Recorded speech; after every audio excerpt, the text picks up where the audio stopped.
안녕하세요. 저는 한 번 다녀와서 재혼한 지 6년 차 되는 40대 여성입니다.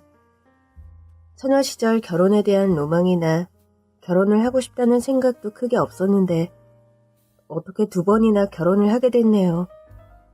12년 전에 헤어진 전 남편은 대학 후배로 3살 연하남이었어요. 제가 3학년일 때 저희 과 신입생으로 들어와서 저를 마치 병아리처럼 졸졸 따라다녔고 저는 어미닭의 마음으로 후배를 챙겨주려던 중에 정이 싹 텄는데 어느 날 정신을 차리고 보니 제가 후배의 손을 잡고 결혼식을 올리고 있더라고요. 남편은 이영재 중의 장남으로 우유부단하면서도 약간 다혈질적인 면이 있었어요. 평소에는 무난하게 허허시실 웃으며 받아들이다가도 술만 들어갔다 하면 욱하는 성질이 나와서 갑분싸를 만들기 일쑤였고 주변 사람들과 종종 다투기도 했습니다. 그래서 남편이 낀 술자리를 갈 때마다 저는 애를 많이 먹었죠. 얘는? 술만 마셨다면 왜 이래? 왜 자꾸 미친놈처럼 싸움따기 되는 거야? 그렇게 마음에 안 들면 맨정신일 때 싫다, 다른 날로 잡자, 진지게 말을 하지. 평소에는 입 꾹 닫고 있다가 왜 술이 들어가면 그제야 불만을 털어놓으니까 다들 네가 술 주정하는 줄 알잖아. 희은아, 안 되겠다. 진욱이 집에 보내야겠다. 꽐라돼서 또 여기 엎어버릴 것 같아. 전에도 그랬잖아. 엄하게 옆에 입을 사람들이랑 싸워서 경찰서 갈 뻔했잖아. 미안. 진욱아, 가자. 정신 차리고 얼른 일어나봐. 아, 왜? 나 아직 할 말 남았어. 야, 여자아, 너 이리 와봐. 이리 와보라고, 씨. 얘가 정말 미쳤나봐. 야, 이진우, 미친놈아, 일어나, 얼른! 후배의 치명적인 약점, 욱하는 성질머리에 폭력적인 주사에도 불구하고 신압으로 정이 많이 들었던지라 후배의 끊임없는 청혼을 거절하지 못했어요. 결혼하면 절대 술 안 마셔. 아니, 지금부터 입에도 안 대고 냄새도 안 맡아. 그러니까 제발 나랑 결혼해주라, 응? 진짜야? 진짜 금주하는 거 맞아? 자기랑 결혼하면 나 완전 새 사람으로 다시 태어날 거야. 약속해. 그렇게 저는 남편이 대학을 졸업하자마자 첫 번째 결혼을 하게 됐어요. 당시 시댁 식구는 시부모와 남편, 시동생 이렇게 4식구였고요. 구청 공무원이셨던 시아버지는 너무 점잖다 못해 있는 듯 없는 듯 존재감이 약하셨던 것에 비해 시어머니는 외모부터 가히 압도적이었습니다. 자기야, 내일 우리 집 와서 우리 엄마 보고 놀라면 안 돼? 왜? 우리 엄마 손이 진짜 크거든. 엄청나게 커. 이따만하다? 저는 손이 크다는 말이 음식량을 많이 하는 그런 손인 줄 알았는데 남자친구가 팔을 활짝 벌려서 원을 그렸습니다. 너 허풍은 대체 누굴 닮은 거야? 내일 가서 내 눈으로 똑똑히 보겠다. 진짜야, 진짜. 우리 엄마 손에 제대로 맞잖아? 그럼 최소 전치 4주는 나온다? 이래봬도 우리 엄마 별명이 스쿼드 폭격기야. 스쿼드 폭격기? 그제야 떠올랐습니다. 남자친구의 어머니가 배구 선수 출신이라는 사실이요. 나 어릴 때 동생이랑 싸우잖아. 그럼 우리 엄마한테 기합을 받는데 엎드려 뻗쳐는 기본이고 원산 폭격 알지? 왜 바닥에 머리 박고 엎드려서 손 뒤로 하는 거. 그래도 얼차려는 양반이야. 우리 엄마가 등짝 스매싱에 머리 스파이크 한번 때리잖아? 그럼 조만간 병풍 뒤에서 향냄새 맡고 있겠구나 한다니까.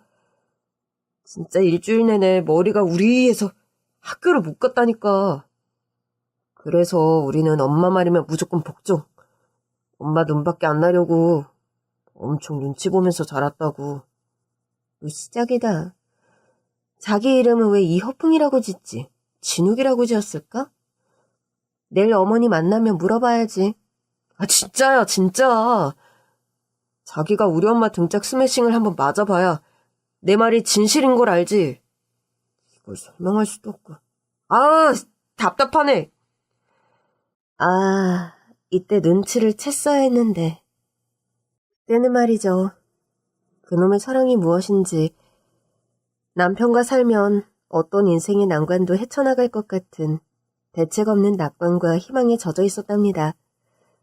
그 말이 도망각 발언인 걸 애써 무시하고 다음날 남자친구의 집에 인사를 드리러 갔죠. 처음 뵙게 된 시어머니는 키 180cm, 장대 같은 키에 덩치도 있으셔서 시아버지와 단둘이 서 있으면 175cm 보통 남자의 체구를 가진 시아버지가 키 작은 난쟁이처럼 보일 정도로 거대한 느낌이었고요. 손이 큰 것도 사실이었습니다. 이 손 저 손 다 컸어요. 저는 시어머니가 차려놓은 산의 진미로 그득한 상을 보고 입이 딱 벌어졌습니다. 많이 먹으려. 내가 식탐이 있어서 보통 이 정도로 차려 먹는단다. 뷔페가 따로 없는데요? 어머, 잡채 맛있겠어요. 안 그래도 먹고 싶었는데 감사히 잘 먹겠습니다. 내가 손이 좀 커서 잡채도 한솥 해놨다. 먹고 또 먹으렴. 이때까지만 해도 좋았습니다. 그런데 대화를 나누다 보니 시어머니에게는 사람을 주눅들게 만드는 묘한 카리스마가 있었습니다. 배구팀 주장 출신다운 강한 리더십이랄까. 아무튼 시댁은 시어머니가 집안의 대소사에 관한 결정권을 꽉 잡고 있는 듯 했어요. 내가 성격이 좀 예민한 편이야. 보면 털털해 보이는데 운동을 하다 보니 예민한 면이 많아. 일하면 빨리빨리 해놔야 하고 늑장 부리는 거 못 보고. 근데 네 시아버지는 성격이 두루뭉술한 곰 같아서 다 받아주는 스타일이지. 진욱이가 특히 제 아비를 많이 닮았어. 네. 신혼집은 우리 집과 멀지 않은 곳에 구해놨다. 자주 찾아가거나 우리 집에 오라고 하지 않을 테니까 안심하고. 아니에요. 저희가 자주 찾아뵈어야죠. 그래? 그럼 좋고. 그냥 인사치레로 했던 말인데 뭔가 첫 단추를 잘못 깬 것 같은 느낌적 느낌이 들었어요. 아니나 다를까 결혼을 하고 시어머니의 횡포는 상상을 초월했습니다. 운동선수 출신답게 엄청 부지런하셔서 꼭두 새벽부터 일어나 청소하고 식사하는 건 기본이고요. 명절이나 김장을 해야 하는 집안 행사가 있을 때마다 동서와 저는 시어머니의 진두지휘 아래 움직이는 졸병처럼 시어머니의 손발이 되어 재빠르게 움직여야 했어요. 저희에게 지시하는 시어머니는 마치 호랑이라고 할까, 살쾡이 같다고 할까. 사납기가 이루 말할 수 없었어요. 자기 마음에 들지 않거나 자기 뜻대로 안 된다 싶으면 입보다 손이 더 빠르게 날아왔으니까요. 참, 제가 맨 처음 시어머니에게 기합받았던 날 이야기부터 해드릴게요. 그건 어느 주말 나른한 오후였어요. 저희 부부는 맞벌이를 했고 둘 다 6시에 퇴근해서 집에 도착하는 시간이 엇비슷했어요. 그날은 봄비가 촉촉하게 내려서 외출하기도 싫고 배달 음식도 당기지 않아서 저희는 냉장고 파먹기를 하기로 했습니다. 평일에 제가 조금씩 밑반찬 만들어 놓은 것들을 죄다 꺼내서 비빔밥을 만들어 먹기로 했어요. 냉장고에 있던 마늘 쪽 매콤하게 무친 거랑 무나물, 애호박나물, 부추를 양푼에 넣고 비볐어요. 남편이 매운 걸 잘 못 먹어서 고추장을 조금 넣고 맛간장으로 간해서 그릇을 따로 줬고요. 혹시나 몰라서 매운맛 잡는 계란 프라이도 하나 부쳐주었습니다. 그것도 반숙으로요. 매운 걸 사정없이 좋아하는 저는 고추장 팍팍 넣고 청양고추까지 저며 넣어서 슥슥 비벼 먹었어요. 이게 비벼 넣으면 엄청 간단해 보이지만 저 밑반찬 전부 제가 없는 시간 내서 직접 다 만든 거였어요. 아, 맛있다. 비빔밥은 이렇게 먹어줘야 제맛이지. 자기 정말 요리도 잘한다. 우리 아내 최고. 자기 자세 진짜 죽인다. 한쪽 무릎 세우고 양푼 들고 있으니까 참 가관이다. 완전 중년 아저씨 같아. 자기도 완전 아줌마 같거든. 뭐? 아줌마? 말 다 했어? 내가 반숙으로 계란 프라이까지 해줬구만. 와, 진짜 배신감 쩐다. 아줌마는 아줌마인데 엄청 예쁜 아줌마. 왕 세련되고 기품 있고 됐거든. 서로 누가 못났네 하면서 알콩달콩 꿀같은 시간을 보내고 있는데 시어머니 전화가 왔어요. 제 휴대폰으로요. 네, 어머니. 어쩐 일이세요?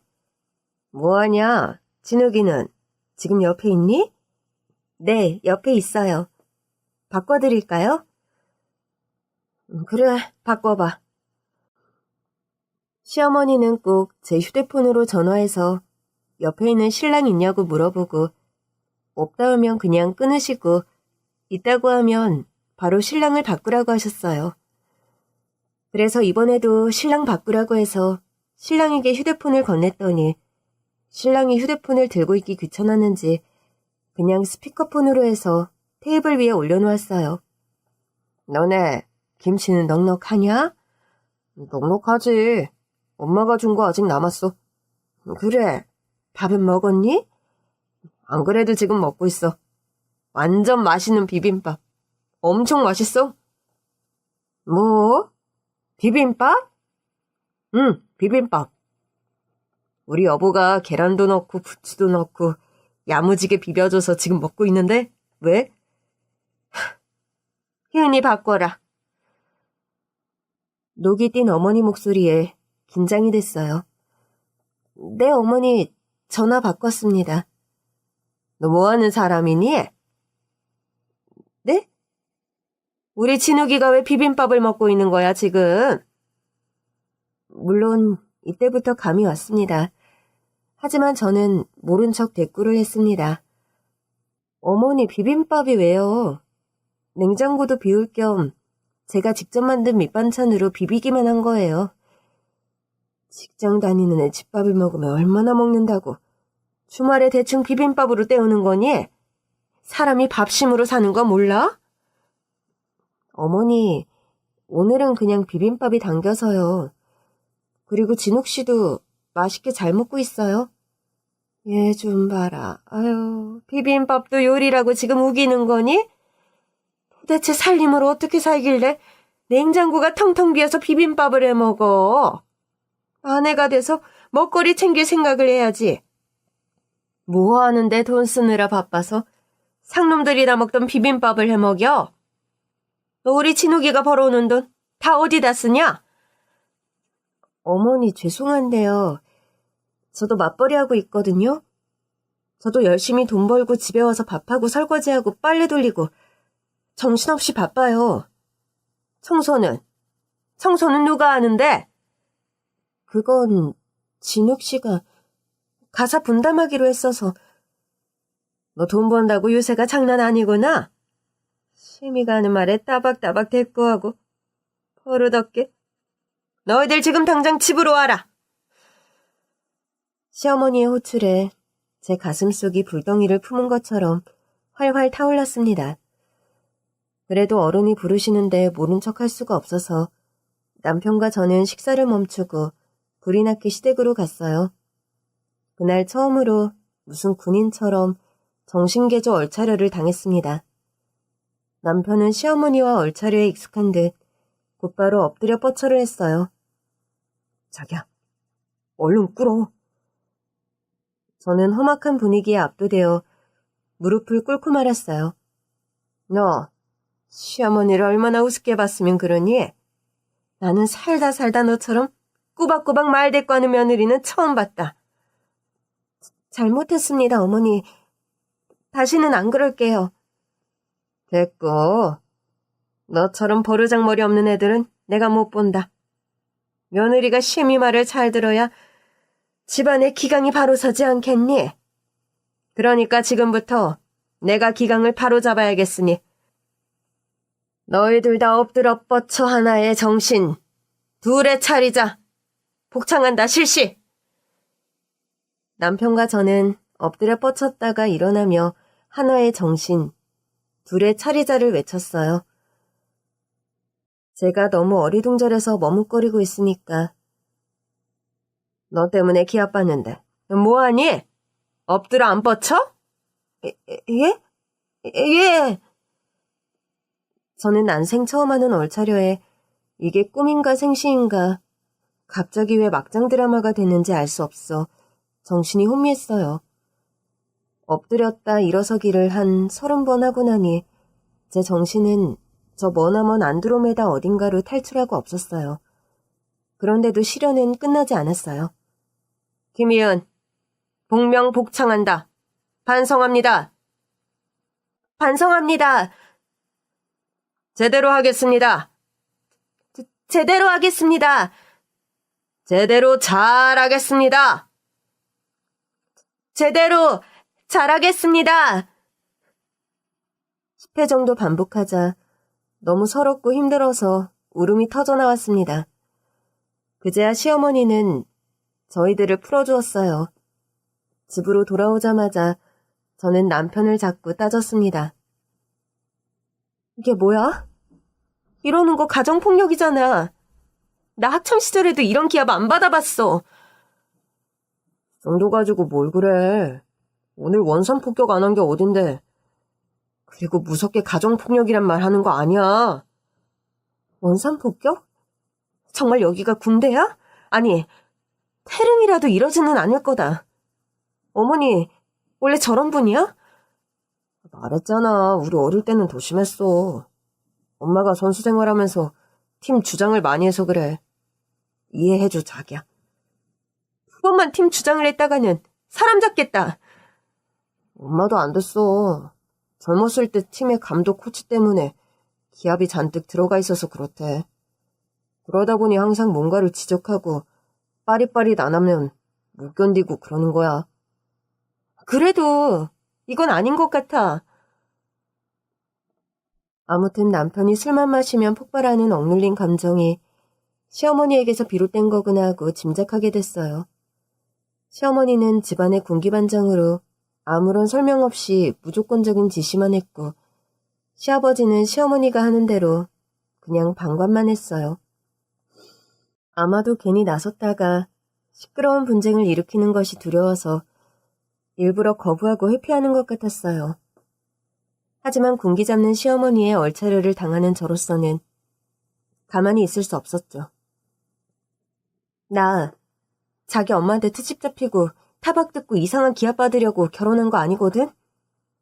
내가 왜 남의 아들 밥 챙겨 먹이면서 욕 들어 먹어야 되는지 모르겠어. 난 이렇게 못 살아. 자기야, 오늘은 엄마가 기선제압하려고 그랬던 것 같아. 며느리가 말대꾸하는 거 못 참아서. 사실 우리 엄마 비위만 잘 맞추면 절대 이런 일 없어. 몰라. 나 너무 무서워. 어머니가 한 번 더 그러면 나 당신이랑 이혼이야. 알아서 해. 알았어. 내가 잘할게. 자기야, 뿡. 처음이라 신혼에는 다 그런가 보다 이러다 말겠지 하고 참았지만 1년이 다 돼가는 상황에서도 시어머니는 더하면 더했지 덜하지 않으셨어요. 오히려 시도 때도 없이 저희 집으로 찾아와 불신검문하듯 냉장고 문을 획획 열고 집안 살림에 간섭을 하셨어요. 또 비었네, 또 비었어. 너는 살림을 어떻게 살길래 냉장고가 이렇게 텅텅 비게 만드냐? 조금이라도 시어머니의 마음에 들지 않으면 자연스럽게 손이 올라갔는데 이게 시어머니에게 맞는 등짝 스매싱은 안 맞아본 사람은 몰라요. 왜 웃을 때 옆 사람을 때리면서 웃는 버릇처럼 좀 잘해라 하고 때리는 사람들 있잖아요. 처음에는 그런 줄 알았거든요. 그런데 이게 갈수록 강도가 세지면서 한 대만 맞아도 등에 불이 난 듯 화끈화끈했습니다. 여러분은 말이 등짝 스매싱이고 강 스파이크라 하니 실감이 안 나실 텐데요. 진짜 손이 맵다 수준이 아니라 실로 가공할 만한 위력의 타격감이 있었습니다. 배구 선수 출신이 왕뚜껑 같은 손바닥으로 내리치는 힘은 상상을 초월했어요. 손바닥 힘이 얼마나 좋은지 등짝 스매싱을 당한 날 집에 가보면 제 등에는 시어머니의 손바닥 자국이 선명했고 시간이 지날수록 손바닥 양각이 새겨진 듯 벌겋게 부어올랐습니다. 어머, 이게 뭐야? 여보, 내 등 좀 봐. 아이고, 우리 마누라 등짝에 손가락꽃이 피었네. 우리 엄마 아직도 살아있네, 살아있어. 스파이크 실력이 녹슬지를 않아. 남편이 별거 아니란 듯 피식 웃으면서 말했습니다. 믿을 수가 없었어요. 여보, 농담이 나와? 어떻게 사람이 이렇게 때릴 수가 있어? 자기 엄마 손바닥은 무기야. 이건 살인 무기라고. 에이, 그 정도는 아니다. 보통 엄마들 다 이러지 않나? 자녀 훈육한다고 맴매하고 그러는 거지. 뭐? 맴매? 등에 이렇게 선명한 손자국을 내는 게 맴매냐? 어? 우리 집에선 상상도 못할 일이거든? 우리 엄마 아빠는 나한테 손찌검 한 번 안 하고 날 키우셨는데 나 진짜 너무너무 힘들어. 알지. 당신 금지옥엽 외동딸인 거. 약 바르자. 상처 덧나기 전에. 자자자, 이리 와봐. 시어머니는 툭하면 저와 동서에게 등짝 스매싱을 갈겼어요. 이를테면 김장을 담글 때 시어머니가 멸치액젓을 부으라고 하는데 멸치액젓이 어디 있는지 몰라서 저희가 헤매고 있으면 제 등짝과 동서의 등짝을 사정없이 후려치는가 하면 동서와 제가 농담삼아 남편 흉을 보는 걸 들으시고는 저희들 팔다리에 강 스파이크를 꽂으셨어요. 뭐? 장남이 장남 노릇을 못하는 것 같다고? 그러는 너는 큰며느리 역할은 잘하고 있니? 어디서 감히 내 아들을 흉을 봐. 임신도 못하는 주제에 입은 살아서. 저는 시어머니의 얼차려도 적응이 안 됐는데 갈수록 폭행까지 더해지니 이 결혼 물려야 되는 거 아닌가 고민했어요. 남편이 나서서 중재를 해도 모자랄 판에 피식하고 웃거나 자기도 어릴 때 당했던 거라는 등 농담을 하면서 어물쩍 넘어가려고 해서 제 불만은 점점 높아만 갔습니다. 그런데 시댁에서 저와 동병상련을 겪는 식구가 있었는데 그건 제 아래 동서였습니다. 사실 저보다도 더 시어머니의 등짝 스매싱을 심하게 당했다고 해도 과언이 아니에요. 문자를 봤으면 째깍째깍 답을 해야지. 이 눈깔은 폼으로 달아놨냐? 손가락은 깁스를 했냐? 답이 없어, 답답하게. 동서를 향한 폭언은 일상이었고 너무나 사소한 일로 동서의 등짝을 난타하는데 정말 보는 제가 다 고통스러울 지경이었어요. 저희 동서를 잠시 소개하자면 동서는 부모님이 일찍 돌아가셔서 할머니 손에 자란 조선 가정이었어요. 시골에서 고등학교를 졸업하고 도시로 올라와서 나레이터 모델을 했다고 하더군요. 순박하고 차분한 동서와 살짝 어울리지 않는 직업이란 생각이 들었는데 이유가 있더군요. 아는 언니를 따라갔어요. 아무것도 모르고 일당이 세다는 이야기만 듣고 무조건 한다고 했죠. 모델이라고 해서 신기하기도 했고요. 어머, 그럼 동서가 길에서 춤추고, 응? 오픈 행사할 때 마이크 들고 막 그랬다고? 상상이 안 돼. 아, 형님, 저 그런 아이돌 춤 못 춰요. 저는 아파트 분양 모델하우스에서 일했어요. 그냥 안내만 했어요. 아, 그래서 서방님이랑 만났구나. 모델하우스에서 일하다가. 그치? 네, 맞아요. 상옥시내 건설에서 홍보관에서 일할 때 만난 거죠. 제가 신발 정리하고 있으면 쪼르르 달려와서 도와주고 잘해주더라고요. 그러다 회식을 했는데 서방님도 술 약하시잖아. 맥주 한 잔만 마셔도 얼굴이 벌개지던데? 맞아요.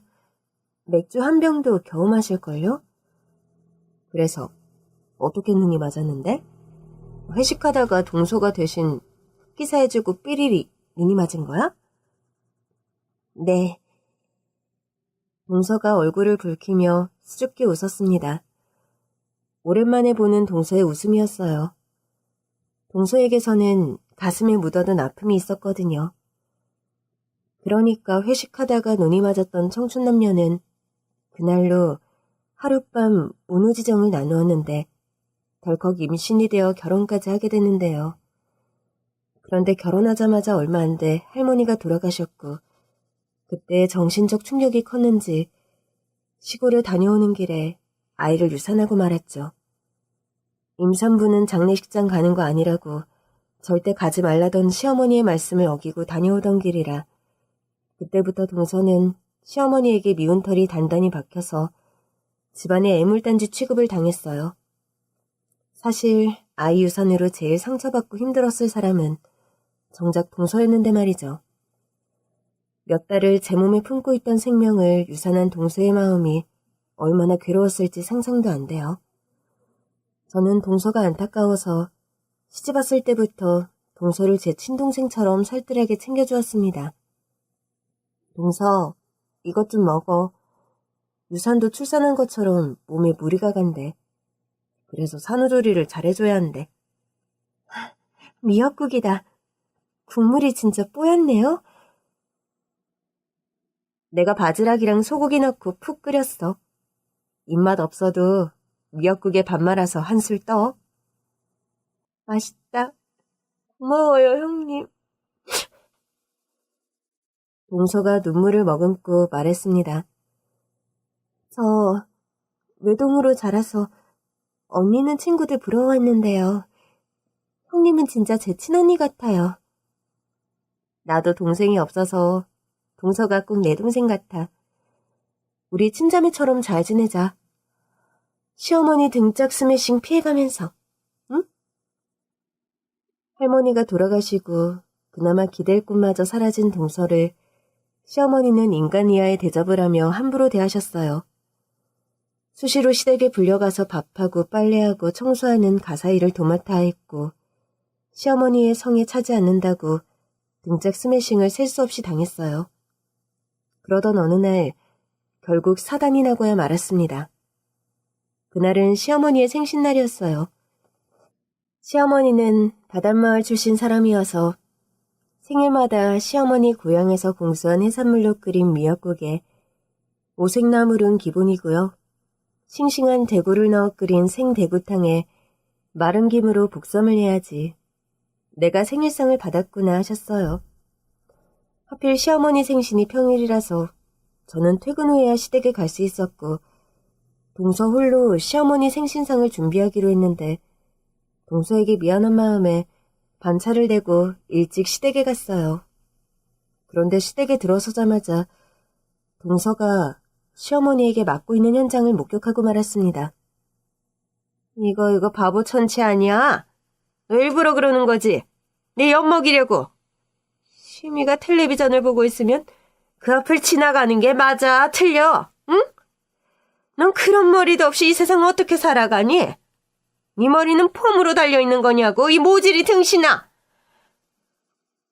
분위기를 봐서는 동서가 거실에서 누워있던 시어머니 앞을 지나갔는데 마침 드라마를 보고 있던 시어머니가 비켜달라는 말 대신 동서의 머리를 쥐어받고 계신 거였어요. 저는 참을 수 없는 분노에 당장 시어머니에게 달려들었습니다. 어머니, 지금 뭐 하세요? 동서가 무슨 큰 죄를 지은 것도 아닌데 좋게 말로 하시지. 왜 사람 머리를 때려요? 어머님이 폭력배세요? 제가 이렇게 대들자 시어머니의 눈빛이 사나워지면서 저를 향해 달려들었습니다. 뭐라고? 인연이 이게? 돈 버는 큰며느리라고 내가 오냐오냐 했더니 지 주제를 모르고 싸가지 없게 어디다 대고 훈계야? 안 그래도 내가 퉁 기합을 안 줘서 너가 버르장머리가 없지? 이게 어디서 시애미한테 지랄을 떨어? 소뚜껑 같은 거대한 시어머니의 손바닥이 제 등짝과 머리를 사정없이 때렸습니다. 시어머니에게 머리를 맞아서 일주일 내내 머리가 울렸다던 남편의 말은 사실이었어요. 타격감이 장난이 아니었어요. 진짜 자라면서 부모님에게 단 한 번도 안 맞고 자랐던 저였기에 머리통을 두드려 맞는 것은 너무나 수치스럽고 치욕적인 일이었어요. 이때 동서가 시어머니를 말리려고 시어머니의 허리를 붙잡았다가 다시 또 구타를 당했습니다. 저는 마음의 결단을 내리고 소리를 빽 하고 질렀어요. 그만하세요, 그만! 제 소리를 듣고 시어머니의 폭격이 멈추었습니다. 저는 이런 대우 받고 못 살아요. 저희 부모님, 저 한 번도 안 때리셨어요. 어머님, 며느리가 아무리 만만해도 이러시면 안 돼요. 이게 어디서 시애미한테 훈계야? 시어머니가 손을 들고 저를 향해 강스파이크를 날리려고 하자 동서가 몸을 날려서 막았습니다. 어머니, 고정하세요. 잘못했습니다. 저는 동서를 향해 말했습니다. 잘못한 게 없는데 뭘 사과해? 동서, 나랑 같이 가. 이런 이상한 사람들하고는 상종하면 안 돼. 동서도 같이 가. 시어머니가 속소를 날리면서 말했습니다. 뭐? 이혼? 그게 누구 손인데? 시애미 말 안 듣고 대들다가 이혼했다고 동네방네 소문이라도 나면 참 꼴 좋겠다. 너희 집에서는 그리 가르치시디? 어른이 야단을 치면 죄송하다 하고 고개를 숙이지는 못할 망정 따박따박 쟤 잘났다고 말대답하는 꼬락서니하고는 너희 집도 텄다 텄어. 아직도 그런 가부장적이고 고루한 생각을 하시니까 기강을 잡는다고 식구들을 잡는 거겠죠. 진짜 미개한 사람들이에요. 뭐? 인연이? 너 더 맞아야 정신을 차리지? 시어머니가 저를 향해 손을 쳐들었을 때 동서가 다시 시어머니의 허리를 붙들고 외쳤습니다. 어머니 진정하세요. 제발 형님 가세요 빨리.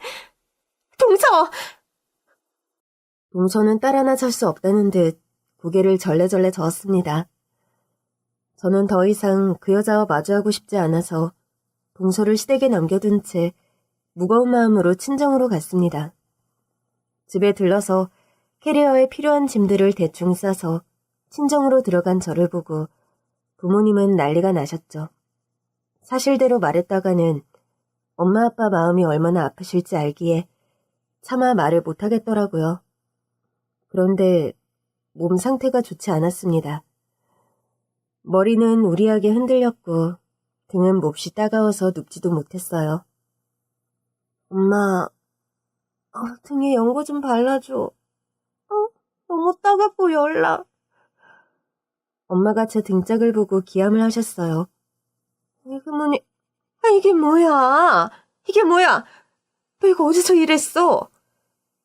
그게, 사실은 엄마. 서러움에 북받쳐 참았던 울음이 터졌습니다. 어머니는 아버지를 불러와서 제 이야기를 들었습니다. 집안의 기강을 잡겠다고 며느리들에게 얼차려를 시키고 자기 뜻대로 안 해주면 등짝 스매싱에 머리통을 갈기는 시어머니의 성정을 저는 속사포처럼 쏟아부었습니다. 우리가 매 한 번 안 들고 키운 얌전한 애를 누가 감히 손을 대? 가자! 앞장서! 당장! 싫어. 그 여자 보기도 싫어. 다시는 안 볼래. 그냥 이대로 이혼할 거야. 이혼할 땐 하더라도 확실하게 도장을 찍어야지. 다음날 저희 부모님과 함께 시댁으로 향했습니다. 남편도 아빠의 호출을 받고 시댁에 와서 무릎을 꿇고 있었어요. 부모님은 폭행으로 신고를 하겠다고 으름장을 놓으며 진심 어린 사과를 요구했습니다. 하지만 사과를 할 시어머니가 아니었죠. 심지어 남편까지 이러더군요. 장인어른, 실은 저희 엄마가 티 몰려나듯이 저희를 대하셔서 그런 거거든요. 저희들은 엄마 스매싱에 익숙해서 그게 왜 큰 문제인지 잘 모르겠습니다. 그냥 장난으로 때린 건데 희은이가 유난히 약해서 그런 게 아닐까. 뭐라고? 이런 놈을 믿고 결혼을 허락했더니 당장 물러! 이 쓰레기는 반품할 테니 평생 끼고 잘 사슈! 뭐라고? 이 양반이 어디다 대고 쓰레기래? 시어머니는 성질을 참지 못하고 스파이크를 때리려고 일어섰고 시아버지와 동서와 시동생이 시어머니를 부둥켜 안고 가까스로 말려서 폭행으로는 이어지지 않았어요. 그렇게 저의 첫 번째 결혼이 막을 내렸어요. 이혼하면 세상이 무너질 줄 알았는데 아니었습니다. 툭하면 대갈통을 때리던 사람이 사라지니 날아갈 것만 같았습니다. 심호편을 들던 남편에게도 미련 따위 없었고요. 열심히 앞만 보고 걸어갔습니다. 그런데 문득 동서가 생각나서 마음이 아팠어요. 동서에게 친정이 있다면 분명 그 사악한 마귀 할멈의 소나기에서 데리고 나왔을 텐데 하는 마음이요. 그래서 이혼 후에도 동서와 종종 연락해서 드라이브도 가고 맛집에도 같이 가고 동서를 위해 피부 마사지를 끊어주기도 했어요. 여전하지? 그 여자. 아직도 지가 배구 선수인 줄 알아. 그렇죠 뭐. 동서 언제든 탈출하고 싶으면 와. 알겠어? 참고 사는 게 좋은 게 아니야. 지금 시대가 어느 때인데. 저 상욱 씨 두고 못 나갈 것 같아요. 아유, 대단한 사랑 하신다. 형님, 이제 형님 말고 언니라고 부를까요? 그래, 그게 좋겠다. 이제 동서 말고 네 이름으로 불러줄게, 소은아. 좋아요, 형님. 아니, 언니. 동서는 시어머니에게 맞으면서도 사랑하는 남편 때문에 꾸역꾸역 살고 있었어요. 그렇게 5년의 세월이 흐르고 저는 재혼을 하게 됐답니다. 인생이 참 알 수 없는 게요. 우연히 회사 행사 때문에 코엑스몰에 갔다가 대학 때 선배를 만났지 뭐예요. 전 남편도 아는 과 선배인데 자상하고 다정해서 후배들에게 인기가 많았던 선배였어요. 선배는 친환경 비료를 만드는 제조업체의 사장으로 홍보 때문에 나왔다고 하더군요. 반가운 마음에 같이 식사를 했는데 알고 보니 선배도 저처럼 한번 다녀왔다는 걸 알게 됐어요. 저희는 조심스럽게 썸을 탔고 주말에 만나 같이 영화를 보고는 했어요. 어느 날 제가 좋아하는 일본 애니를 보고 있는데 옆에서 귓속말로 이러는 거예요. 우리 이렇게 되려고 한참을 돌아왔나 보다. 응? 이제 야한 장면이 나올 것 같아. 부끄러운데? 아니거든. 안 나오거든. 그런데 청불 영화가 아닌 애니가 갑자기 야하게 느껴졌어요. 딱히 야한 장면이 아닌데도 분위기가 그랬달까? 가슴이 콩닥거리면서 숨이 쉬어지지 않았어요. 그런데 갑자기 옆에 앉아있는 선배가 너무 귀엽게 느껴지는 거예요. 그때부터 우리는 좀 진지하게 교제를 시작했고 좋아하는 마음을 숨기지 못해서 마침내 재혼을 하게 됐습니다. 저희 부모님은 학자 집안에 별 어려움 없이 유복하게 자란 선배를 두 팔 벌려 환영해 주었고요. 시댁 식구들도 저희의 결혼을 두 손 들어 환영했습니다. 저희 가족은 물론 동서에게도 새 신랑을 소개해 주었어요. 그 집은 시어머니가 변하지 않는 이상 답이 안 나와. 동서도 그만 참고 나왔으면 좋겠어. 그래요, 소은씨. 저도 진욱이네 좀 아는데 폭력성이 다분한데도 그걸 문제라고 못 느끼더라고요.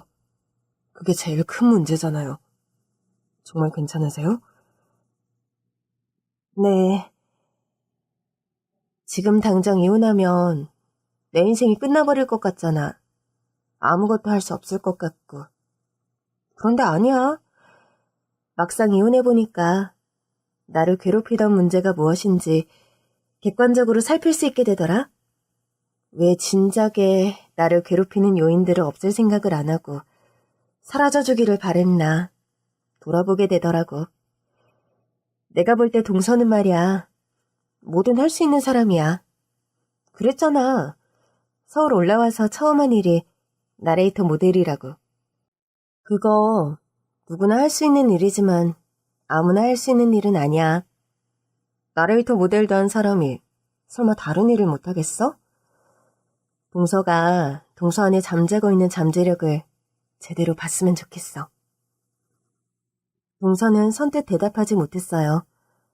앞만 봐도 동서에게 이혼을 하고 돌아갈 집이 없어서 마음의 결정을 못하는 게 분명했습니다. 알지, 동서? 동서 뒤에 내가 있는 거 언제든 찾아와. 알겠어요, 형님. 저희 말로만 그러는 거 아니에요. 저희 집에 소은 씨 방 준비해 놓을 거예요. 그러니까 언제든지 오세요. 네? 아, 맞다. 청첩장. 이걸 동서한테 주니까 좀 웃기긴 하다. 그래도 꼭 와. 가족 친지들만 초대해서 아주 작게 할 거야. 여기 스테이크 맛있으니까요. 꼭 다 드시고 가셔야 해요. 네. 두 분 너무 축하드려요. 너무 잘 어울리세요. 제 청첩장을 받는 동서 입장이 어떨지 많은 고민 끝에 동서에게도 청첩장을 보냈습니다. 저에게는 동서는 여동생이나 다름없었으니까요.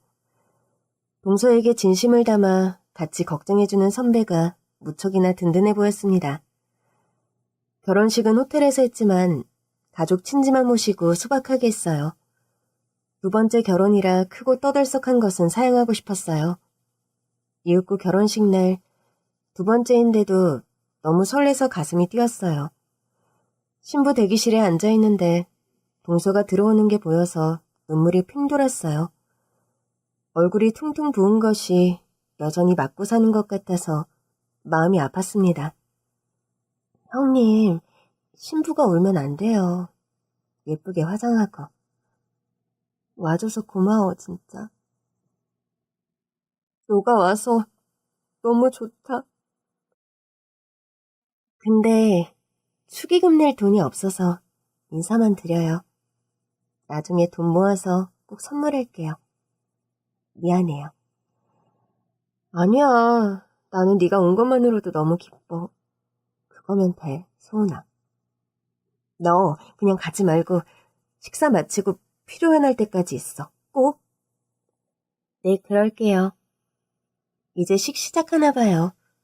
어서 들어가요, 형님. 다녀올게. 동서, 기다려. 네, 형님. 하지만 정신없이 예식을 마치고 한복으로 갈아입은 뒤 패백을 하고 다시 피로연복으로 갈아입고 나왔는데 신랑이 보이지 않았어요. 화장실에 갔나 기다리고 있는데 신랑이 엘리베이터에서 급하게 내렸어요. 신랑 손을 잡고 테이블마다 인사하며 돌아다니는데 동서가 보이지 않았어요. 어디 갔지? 선배, 우리 동서 못 봤어? 아까 분명히 피로연까지 있겠다고 했는데. 안 보여. 어디 갔지? 벌써 갔나? 소은 씨. 아까 내가 너 기다리고 있는데 소은 씨가 몰래 집으로 가는 것 같길래 내가 100만 원 챙겨주고 택시 태워 보냈어. 잘했다. 동서 혼자 집에 돌려보내는 게 너무 짠해서 마음 쓰였는데. 고마워. 진짜 고마워. 근데 나 주제 넘게 소은 씨한테 한마디 했는데 괜찮을까? 선배가? 뭐라고 했는데? 제발 맞지 말고 이혼하라고. 손찌검하고 폭행하는 사람들 쉽게 안 바뀌거든. 이제 겨우 30인데 평생 그렇게 살 수는 없잖아. 아무리 무섭고 두려워도 용기를 내서 세상으로 일단 나와보라고. 젖발 내딛기가 어렵지. 그 다음은 어떻게든 굴러가게 된다고. 지금 맞고 사는 현재보다는 훨씬 나은 인생이 기다릴 거라고. 근데 돌아오면서 생각해보니까 괜한 말을 했다. 자책하고 왔어. 겨우 100만 원 쥐어주고 꼰대같이 간섭한 거 아닌가 하고. 용돈도 챙겨줬구나. 잘했다, 잘했어. 정말 이래야 우리 신랑이지. 이제 좀 안심이 된다.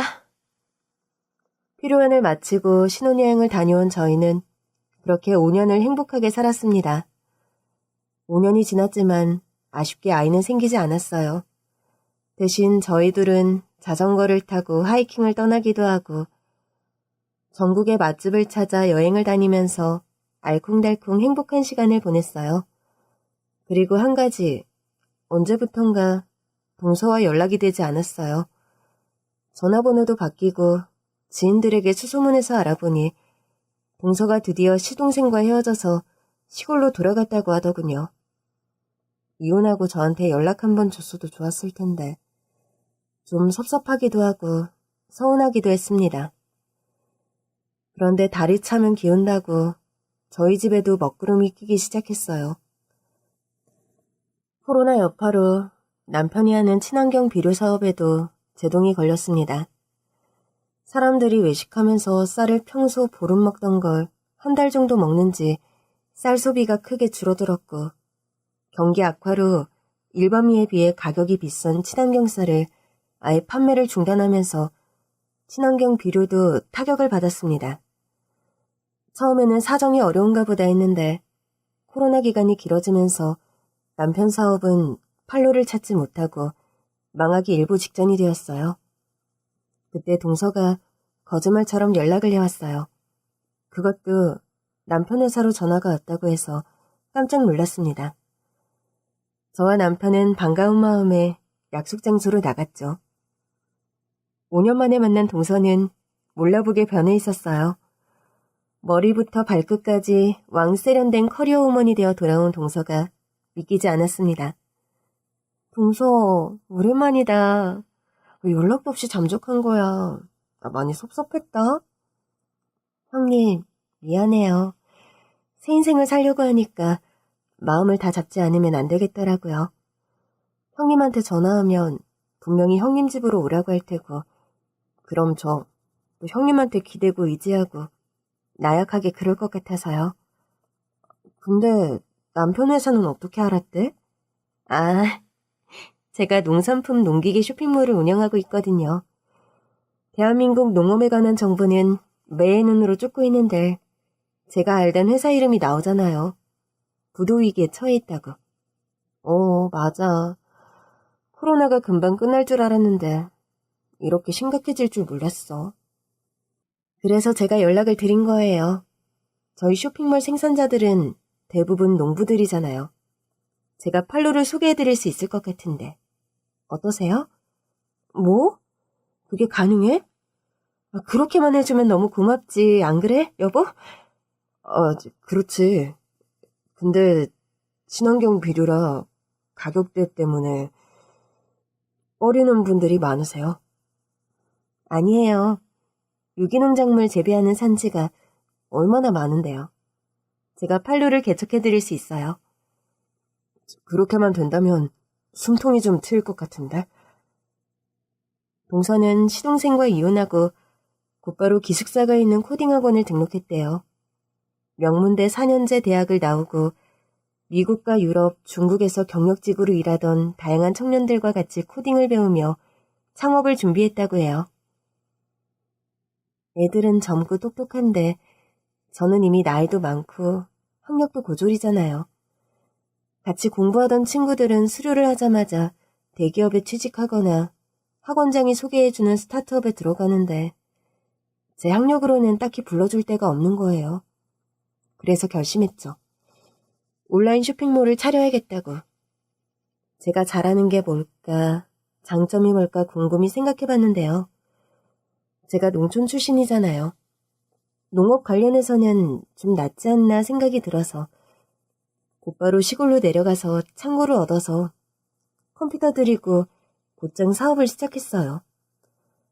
단순히 농산물만 판매하는 게 아니라 농기계와 비료, 종자 같은 농업 전반에 관한 제품을 판매하는 온라인 쇼핑몰을 만들었어요. 대단하다, 동서. 나는 코딩의 코자도 몰라. 대박!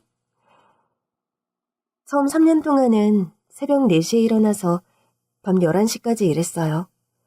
창고에서 먹고 자고 정말 억척스럽게 살았어요. 쇼핑몰이 잘 되면서 인맥도 넓어졌는데 어느 분이 오셔서 전기고추 건조기를 직접 개발해서 판매하고 싶다고 동업을 제안하셨어요. 그때부터 농기계에 관심을 갖고 제조공장을 지어서 수출까지 하게 됐죠. 처음에는 농기계로 시작했는데 1년 전부터 전기 2륜차, 전기 3륜차도 직접 개발해서 사업을 넓혀가고 있어요. 친환경 전기자전거가 또 한인기 하잖아요. 사업적 시각이 참 좋네요. 네, 전기 이동수단이 앞으로 저희 주력 사업이 될 것 같긴 해요. 그것 덕분에 매출이 엄청 뛰었거든요. 동선의 회사 엄청 크겠는데? 아직은 중소기업이죠. 최근에 연구소를 설립해서 특허도 갖고 있어요. 온라인 쇼핑몰을 기반으로 제조회사도 잘 키워보려고요. 와, 우리 동서가 어쩜 이렇게 변했지?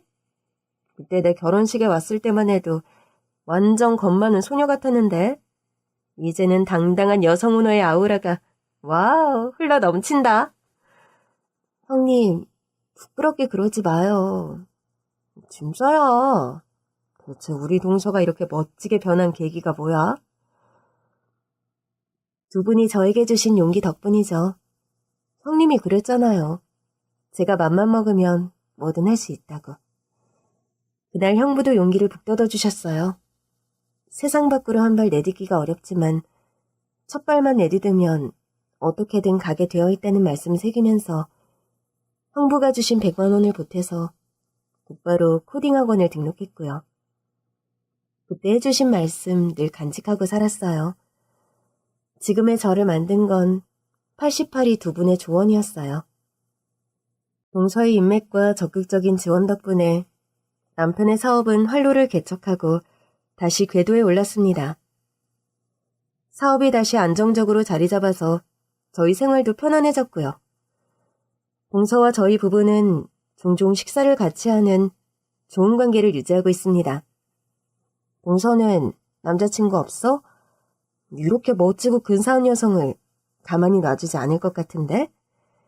형님, 저는 결혼이라면 치가 떨려요. 전 남편이 불쌍해서 전 시어머니 폭행도 꾹 참았는데 그래선 안 됐어요. 친정 없다고 사람을 무시하고 폭력으로 대하는 그런 집안과는 인연을 끊는 수밖에 없다는 게 제 답이에요. 맞아. 우리 동서 똑똑해. 그 여자는 아직도 자기 아들들 등짝 스매싱 때리면서 살고 있을까? 올차례 하면서 말이야. 이제 못하지 않을까요?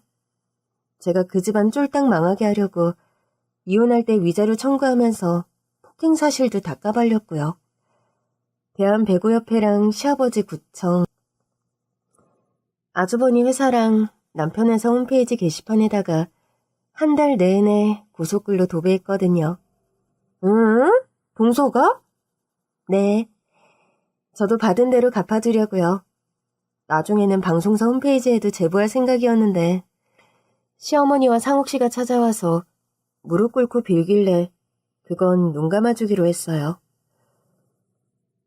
소송이든 사업이든 이기고 성공하는 능력자가 되어 돌아온 동서를 저희는 응원하고 축하해 주었습니다. 여러분도 그래 주실 거죠? 두 번의 결혼식을 울리고 살았던 제 이야기는 여기서 끝을 낼게요. 이 세상의 그 어떤 폭력도 용납해서는 안 된다는 말을 끝으로 인사드리겠습니다. 안녕히 계십시오.